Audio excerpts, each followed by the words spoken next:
The Time Machine, a great H.G. Wells novel. I remember seeing it pretty much in black and white, the original version. And I thought, wouldn't that be interesting? Going forward in the future, going back in time. But I dare say if any one of us went back to the early Christian community, we'd have a tough time being Christian, because they all held everything in common. Anything that you earned, anything that you made, anything you grew and harvested went toward the community. They held everything in common. Nobody owned anything. And that would be awfully tough for us to do.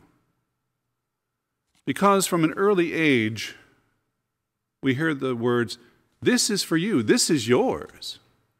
Mine? Ooh. You think a little animated movie, and the seagulls, mine, mine, mine, mine, mine, mine.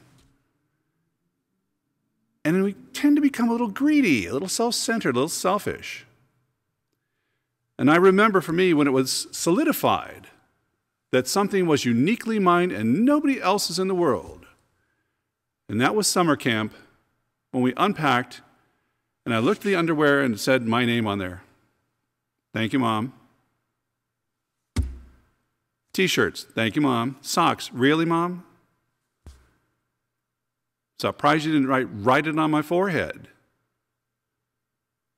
Well, I don't want you to lose anything. That was the word I got when I got home. It's like, oh, thanks. You know how embarrassing that was?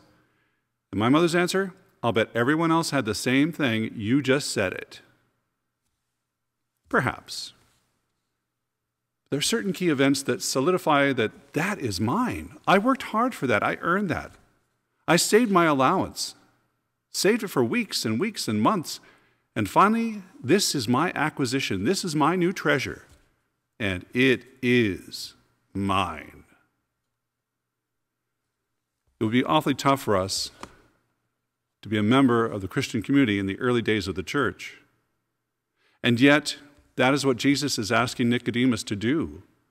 When one is born of the Spirit, the mindset, the heart set, it all shifts and changes. As we grow older, we come to realize this more and more. As we become more Christ-like throughout our lives, we understand this.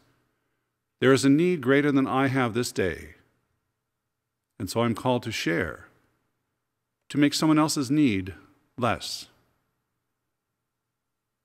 But it's not just sharing out of our surplus. It's sharing out of our want that truly sets us apart as followers of Christ. In this season of joy, hope, and renewal, may the Spirit of God continue to shape and fashion our minds, hearts, and human spirits into that which is greater, a reflection of Jesus Christ in the world.